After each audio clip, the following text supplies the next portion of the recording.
నామానికే మహిమ కలుగును గాక. మన ప్రభువును, ప్రియరక్షకుడును అయిన యేసు ప్రభు యొక్క నామంలో దేవుని సన్నిధికి కూడి వచ్చిన మీ అందరికీ కూడా పేరు పేరు వరుసన నా వందనాలు చెల్లిస్తున్నాను.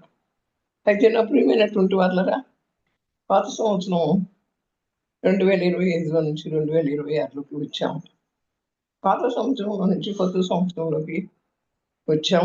నా ప్రియమైన వాళ్ళరా, ఈ కొత్త సంవత్సరం అనేటువంటిది మన బ్రతుకులను మార్చేటువంటిది, మనకి దీవెన ఆశీర్వాదం కలిగించేటువంటిది కొత్త సంవత్సరం.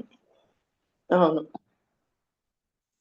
మన చెడిపోయిన బ్రతుకుని, పడిపోయిన బ్రతుకుని మరి మార్చి మన నూతనపరిచి మరి మనకి మనలను నూతనమైనటువంటి వాటితో నింపి ఈ క్రొత్త సంవత్సరం మనకు ఒక ఆశీర్వాదకరంగా ఉంది.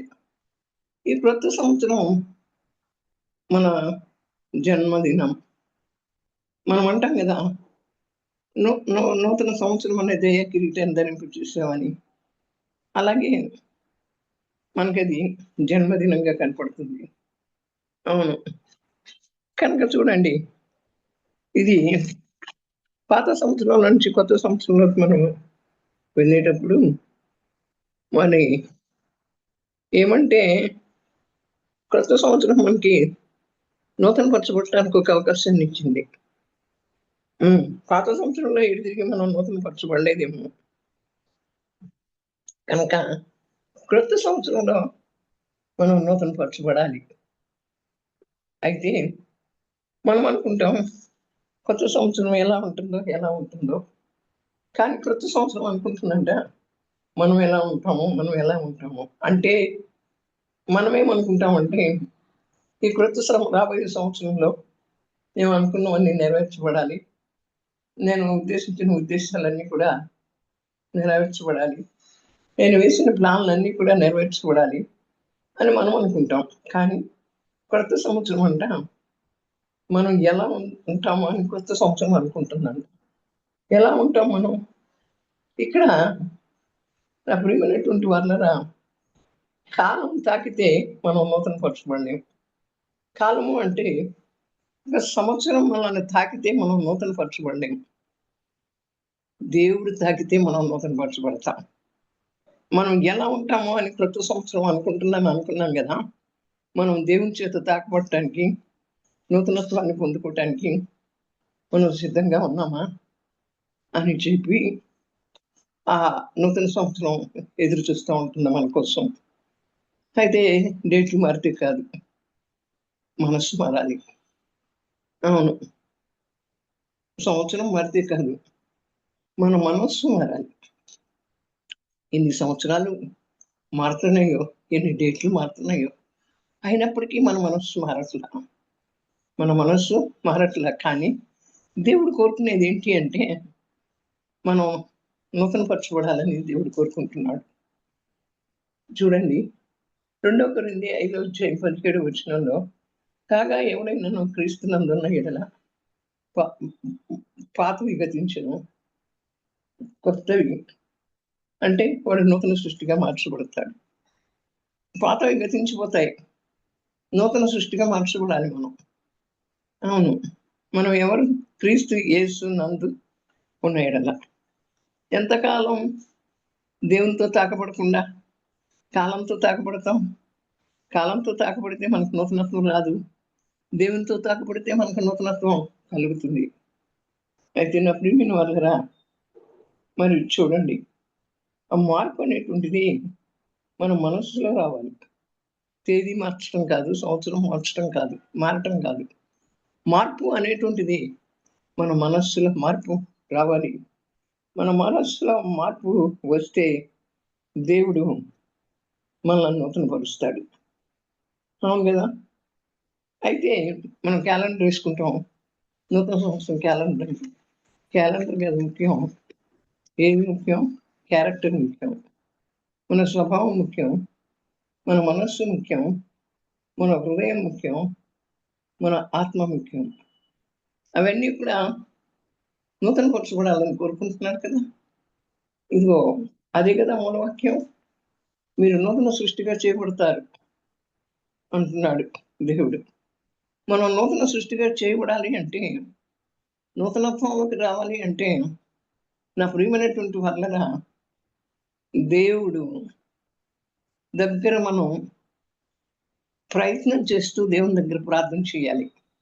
మనం ప్రయత్నించాలి, ప్రార్థన చేయాలి. ఉద్యోగం కోసం ప్రయత్నిస్తాం, ప్రార్థన చేస్తాం. ఒక ఇల్లు కట్టుకోవడం కోసం ప్రయత్నిస్తాం, ప్రార్థన చేస్తాం. ఒక పెళ్లి చేయటం కోసం ప్రయత్నిస్తాం, ప్రార్థన చేస్తాం. మరి అలాగే ఏదైనా ఒక వ్యాపారం చేయటం కోసం ప్రయత్నిస్తాం, ప్రార్థన చేస్తాం. అలా వీటన్నిటి కోసం ప్రయత్నిస్తాం, ప్రార్థన చేస్తాం. కానీ నేను నూతన పరచబడాలి అని ప్రయత్నించి ప్రార్థన చేయటం అనేటువంటిది మనలో ఎక్కడో ఎక్కడో ఎక్కడో అది అసాధ్యమైన పని అనుకుంటాం. అది అసాధ్యమైంది కాదు. మనం ప్రయత్నించి దేవుని దగ్గర ప్రార్థిస్తే దేవుడు మనకు నూతనత్వాన్ని కలుగచేస్తాడు. నా ప్రియమైనటువంటి వాళ్ళారా, కనుక దేవుడు చూసేది నా ప్రియమైనటువంటి వాళ్ళన మన క్యారెక్టర్ని చూస్తాడు. క్యాలెండర్లో మార్పు కాదు. ఇప్పుడు క్యాలెండర్లో ఎన్నో నెలలు ఉంటాయి. ఒక నెల అయిపోయిన తర్వాత ఇంకో నెల, ఆ నెల తీసేస్తాం. ఆ నెల అయిపోయిన తర్వాత ఇంకో నెల. ఆ మార్పు కాదు, మన క్యారెక్టర్లో మార్పు రావాలి. ఆయన కోరుకునేది మన క్యారెక్టర్లో మార్పు కావాలని కోరుకుంటున్నాడు. అంటే మన స్వభావం నూతనపరచబడాలి, మన ఆత్మ నూతనపరచబడాలి. అలాగే మరి నా ప్రియమైన వాళ్ళరా, అంతేకాకుండా మన ఆలోచనలు నూతనపరచబడాలి, మన తలంపులు నూతనపరచబడాలి. కనుక మనం నూతనపరచబడాలని చెప్పి దేవుని దగ్గర మనం ప్రాక్టీస్ చేస్తూ దేవుని దగ్గర ప్రార్థన చేయవలసిన వారమైనా తప్పకుండా. మనం అది కోరుకోం, కానీ మిగతా అన్నిటి విషయాల్లో కూడా మనం ఎవరైనా కూడా నన్ను నూతనపరచు ప్రభువా అని చెప్పి మనం ప్రయత్నిస్తూ దేవుని దగ్గర ప్రార్థన చేయలేకపోతున్నాం. కానీ ఇప్పుడైనా మనల్ని మనం తెలుసుకుని మనం ఏ స్థితిలో ఉన్నామో మనం గుర్తెరిగి ప్రార్థన చేద్దాం, ప్రయత్నిద్దాం, ప్రార్థన చేద్దాం.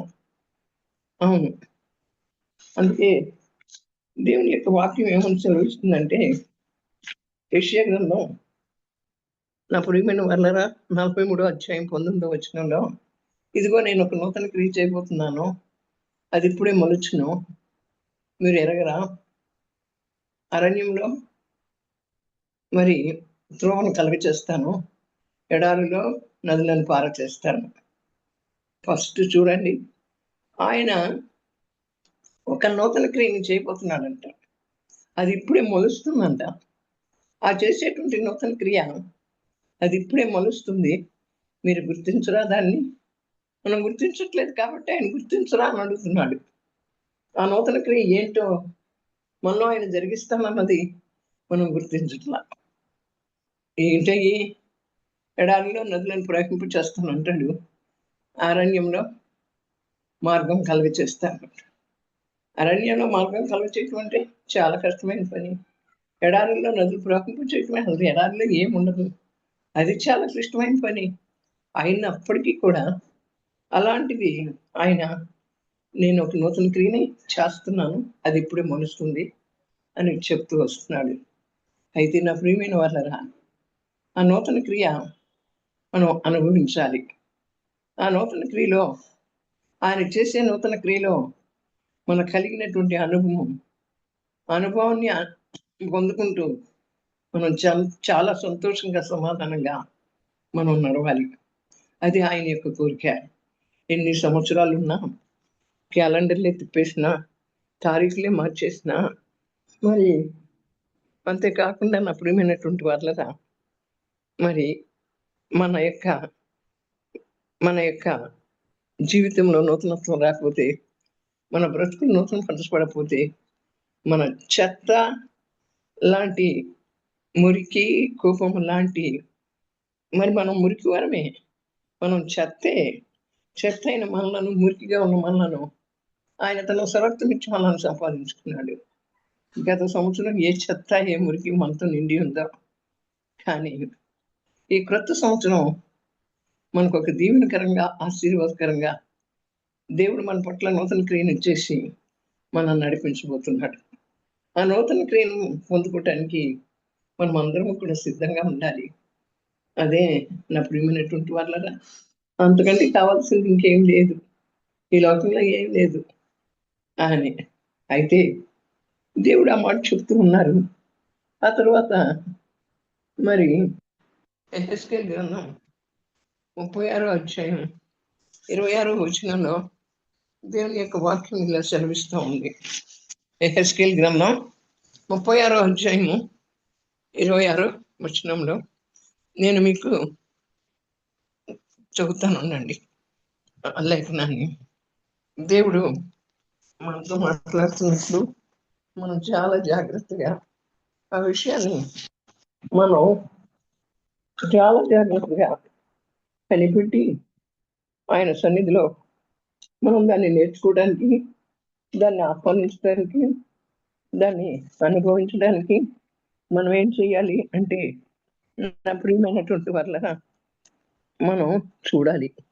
ఇదిగో ఇదేమో యెషయా గ్రంథం 43వ అధ్యాయము, యెహెజ్కేలు గ్రంథం 36వ అధ్యాయము 26వ వచనంలో దేవుని యొక్క వాక్యం ఇలాగా సెలవిస్తూ ఉంది.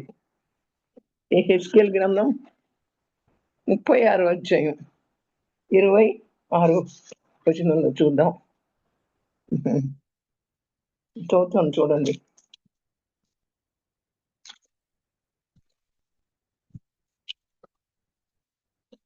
ఏమంటే ఇక్కడ అంటాడు 26వ వచనంలో, నూతన హృదయాన్ని మీకు ఇచ్చాను, నూతన స్వభావం మీకు కలగచేసేదను, రాతి గుండెను మీలో నుండి తీసివేసి మాంసం గుండెను ఇచ్చదను.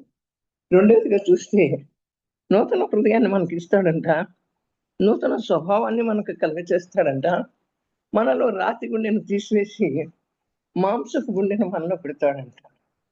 చూడండి, మనం దేవుని సన్నిధిలో ఉన్నటువంటి మనం మరి ఆయన ఇచ్చే నూతనత్వాన్ని పొందుకోకపోతే మనం ఆయన దీవిస్తాడా?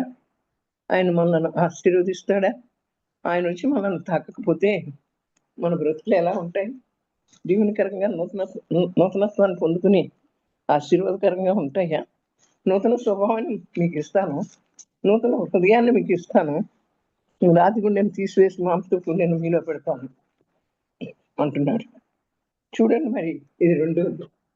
మొదటిగా నేను ఒక నూతన క్రియ చేస్తున్నాను, అది ఇప్పుడే మొలుచును, మీరు ఎరగరా అని మొదటిగా మాట్లాడాడు.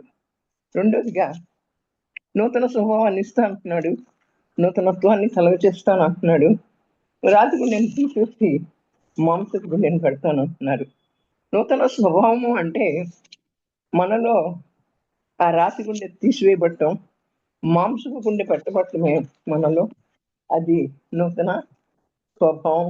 నా ప్రియమైనటువంటి వాళ్ళరా, ఆ నూతన స్వభావాన్ని మనం ఏం చేయాలి? ధరించుకోవాలి. ఆ నూతన స్వభావాన్ని మనం ధరించుకున్నట్లయితే మనలో నూతనత్వం కనపడుతూ ఉంటుంది. ఇప్పుడు ఆ నూతనత్వం కనపడాలి అంటే, నా ప్రియమైనటువంటి వాళ్ళరా, ఎక్కడ నూతనత్వం కనపడుతుంది? మన మాటల్లో నూతనత్వం, మన ఆలోచనలో నూతనత్వం, మన తలంపుల్లో నూతనత్వం, మన స్వభావంలో నూతనత్వం కనపడాలి. అది మనం నూతనత్వాన్ని ధరించుకోవటం. అయితే యెహెజ్కేలు గ్రంథం 11వ అధ్యాయము మరి 19వ వచనంలో ఏమంటాడు అంటే, నా కట్టడలను నా విధులను అనుసరించి గైకొనట్లు నేను వారి శరీరంలో నుండి రాతి గుండెను తీసివేసి వారికి మాంసపు గుండెను ఇచ్చి వారికి ఏక మనస్సు కలగచేసి వారి యందు నూతన ఆత్మను పుట్టించును. ఇక్కడ ఆత్మను పుట్టిస్తాను అంటున్నాడు. చూడండి, ఏక మనస్సు కలగచేస్తాను అంటున్నాడు, రాతి గుండెను తీసేసి మాంసపు గుండెను ఇచ్చి ఏక మనస్సును కలగచేసి ఏమంటున్నాడు? మరి వారికి వారి యందు నూతన ఆత్మను కలుగ చేస్తాను అంటున్నాడు. చూసారా? ఏక మనస్సు ఇచ్చి ఎప్పుడు ఆయన కట్టడలను, ఆయన విధులను మనం అనుసరించి నడుచుకున్నట్లు మన మరి శరీరంలో ఉన్న నూతన అంటే రాతి గుండెని తీసివేసి మాంసం గుండెని పెట్టి నూతన ఆత్మను దయచేస్తాను అంటున్నాడు. మనం నూతన ఆత్మను ధరించుకోవాలి. ఇవన్నీ చేయటం అంటే చాలా కష్టమైనటువంటి విషయం కదా, చాలా కష్టం. మరి మనం ఎందుకు నూతన సంవత్సరం అని చెప్తూ వస్తున్నాం? నూతన సంవత్సరం మనకు ఒక ఆశీర్వాదకరంగా ఉండాలని కోరుకుంటున్నాం. కానీ నేను నూతనత్వంలోకి ప్రవేశించాను ప్రభా. నూతనత్వంలోకి ప్రవేశించి నేను ఆరాధించేటప్పుడు నూతనాత్మతో, నూతన మనస్సుతో, నూతన హృదయంతో మరి నువ్వు చేసేటువంటి నూతన క్రియ నాలో మొలవాలి ప్రభా. నేను అలా ఉండాలి యేసయ్యా అని మనం కోరుకుంటున్నామా? కోరుకోవట్లా.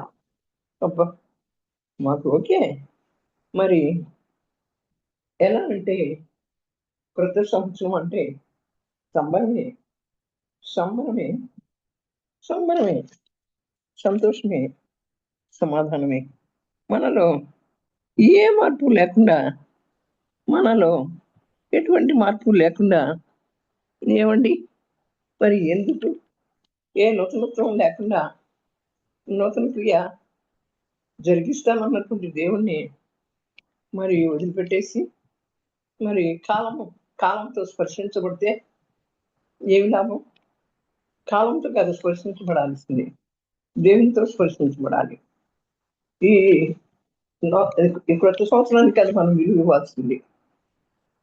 నూతనత్వానికి విలువ ఇవ్వాలి, నూతనత్వానికి విలువ ఇవ్వాలి.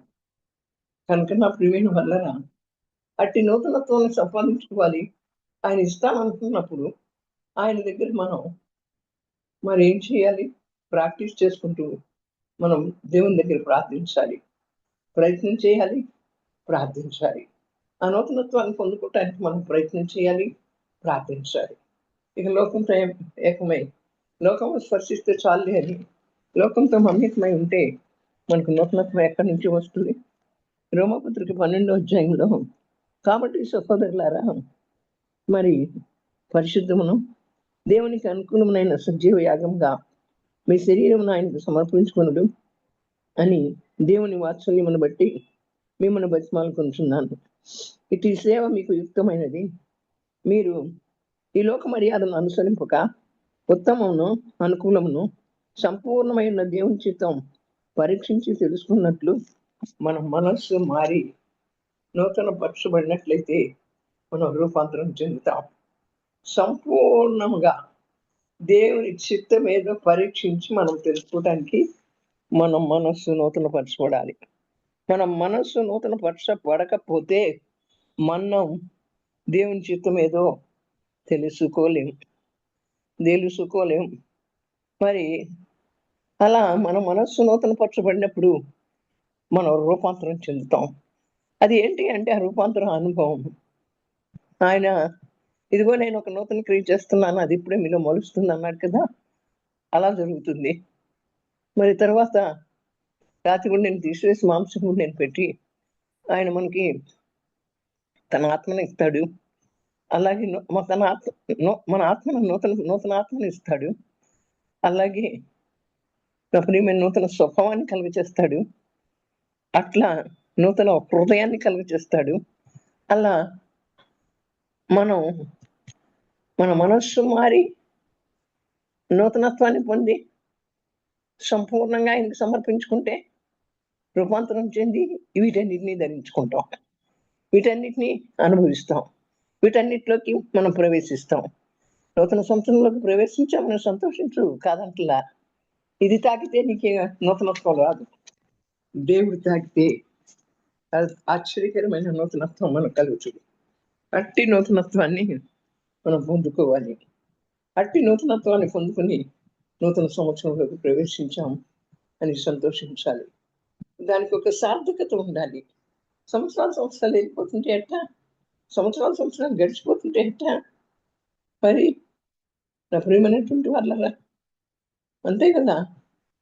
క్యాలెండర్లో మార్పు వస్తుంది, మన క్యారెక్టర్లో మార్పు రాదు.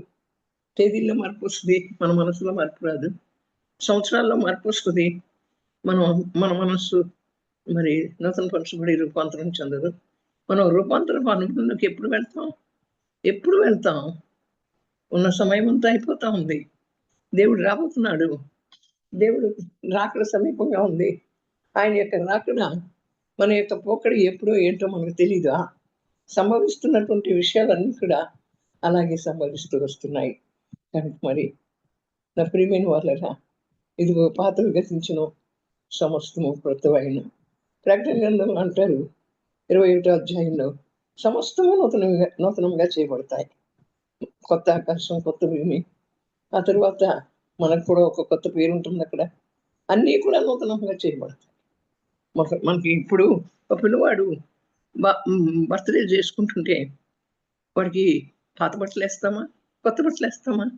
మంచి బట్టలు కొనుక్కొచ్చి వేస్తాం, పాత బట్టలు వేయం కదా.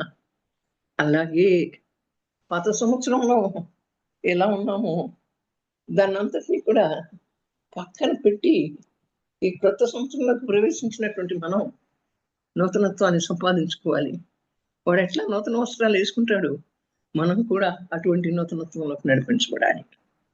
అటువంటి నూతనత్వంలోకి నడిపించబడాలి. నా ప్రియమైనటువంటి వాళ్ళ, దేవుడు మనతో ఇలాగ మాట్లాడుతూ వస్తున్నాడు. మనతో మాట్లాడేటువంటి దేవుడికి ఏమిచ్చి మనం రుణం తీర్చుకోలేము. నా రక్షణ పాత్రం చేతి పట్టుకుని కృతజ్ఞతాస్తుతులు చెల్లించవలసినటువంటి వారంగా ఉంటున్నాం. మరి మన సజీవ యాగంగా మన శరీరాన్ని మనం సమర్పించుకోవాలి. నా ప్రియమైనటువంటి వాళ్ళరా, మన ప్రాణాత్మ శరీరాన్ని సజీవ యాగంగా ఆయనకి సమర్పించుకోవాలి. అవును, సమర్పించుకోకపోతే నా ప్రియమైనటువంటి వాళ్ళరా, మనం చేసేటువంటి భక్తికి మరి ఏ మాత్రము కూడా మరి యోగ్యత ఉండదు. మాన్యమైనటువంటి ఏది మాన్యమైందో, ఏది యోగ్యమైందో, ఏది పవిత్రమైందో మనం గుర్తిరగాలి కదా. మనం నడిచేటువంటి మార్గం ఎలా ఉందో మనం తెలుసుకోవాలి కదా. తెలుసుకుని నడవలసినటువంటి వారంగా ఉంటున్నాం కదా. కనుక నా ప్రియమైన వాళ్ళరా, నూతనత్వం మనకు కావాలని కోరుకోవాలి. ప్రతిదీ నూతనత్వం కావాలని కోరుకుంటాం. ఒకసారి వాడినటువంటి వస్తువు పాతదైపోతే వాడతామా? కొత్త వస్తువుని కొనుక్కొస్తాం. బట్టలైనా అంతే, వస్తువులైనా అంతే, ఏదైనప్పుడు కూడా అంతే. కనుక మనకు అన్ని ఇచ్చాడు దేవుడు. తినడానికి తిండి ఇచ్చాడు, కట్టుకోవడానికి బట్ట ఇచ్చాడు, ఉండటానికి ఒక ఇల్లు ఇచ్చాడు, చేయటానికి ఉద్యోగాలు ఇచ్చాడు, మరి వెళ్ళటానికి కార్లు ఇచ్చాడు, అన్ని ఇచ్చాడు. కానీ ఏది మనలో నూతనత్వం? ఈ కారు అమ్మేసి కొత్త కొనుక్కోవాలనుకుంటాం, ఈ ఇల్లు తీసేసి కొత్త ఇల్లు కొనుక్కోవాలనుకుంటాం, ఈ బట్టలు పాతగా అయిపోయినాయి కొత్తవి కొనాలంటావు. కానీ దేవుళ్ళకి వచ్చేటప్పటికి నూతన క్రియ చేస్తున్నాను, అది ఇప్పుడే మీలో మొలుస్తుంది అంటాడు. క్రీస్తేసినందున్నటువంటి వారు మరి పాతవి గతించిన సమస్తం కొత్తవైన అనే వాక్యంలో ఉన్నటువంటి ఆత్మీయ అర్థాన్ని మనం అర్థం చేసుకుని ముందుకు కొనసాగితే ఆ భక్తి విషయంలో కూడా మనం నూతనత్వంలోకి నడిపించబడతాం. మనం సాధకం చేస్తూ దేవుని దగ్గర ప్రార్థన చేద్దాం. దేవుడు ఈ వాక్యాన్ని మనందరి వినికిడిలో దీవించి ఆశీర్వదించి బలభరితం చేయనుగా. ఆమేన్, ఆమేన్. పరిశుద్ధుడా, ప్రేమ స్వరూపి యేసయ్య, మీకే స్తోత్రాలు చెల్లిస్తున్నాను. ఇంతవరకు మాతో మాట్లాడేవు ప్రభువా. మీరు మాట్లాడితే ప్రభువా మా బ్రతుకుల్లో నూతనత్వం వస్తుంది. దాన్ని మేము అనుభవించాలి అంటే ప్రభువా నాయనా మీకే స్తోత్రాలు. మేము నూతన పరచబడాలి. మా మనస్సులు, మా హృదయాలు, మన స్వభావాలు, మా ఆత్మ అన్నీ కూడా నూతన పరచబడాలి. అవి క్రొత్తవిగా ఉండాలి. అవి క్రొత్తవిగా ఉన్నప్పుడు మేము పొందేటువంటి అనుభూతి నాయనా మీకే స్తోత్రాలు.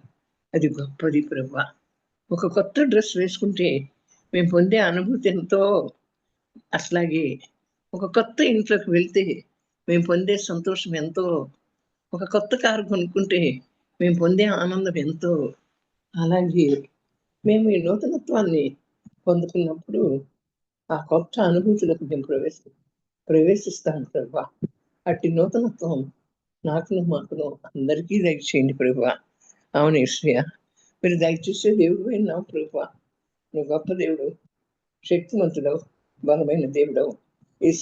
ఈ యొక్క సన్నిధి సరిహద్దులను విశాలపరచండి. అవును ప్రభా, అనేకులని సన్నిధిలోకి తీసుకొని రండి ప్రభా. నా తండ్రి, మీరు నాతో మాతో మాట్లాడతారు కనుక వాక్యం ద్వారా ఆ వాక్యాన్ని విని మమ్మల్ని మేము సరిచేసుకుని ముందుకు నడవగలిగిన కృప మాకు దయచేయండి. మన తండ్రి, మేము నూతనత్వం చెంది మరి మా మనసు మారి మేము రూపాంతరం పొందాలి. మేము రూపాంతరం పొందాలి. నీ రాకడలో మీ రూపాంతరం పొంది పెండ్లి కుమార్తె వలె సిద్ధపడి పెండ్లి వరుడైన నీ కొరకు ఎదురు చూడాలి ప్రభా.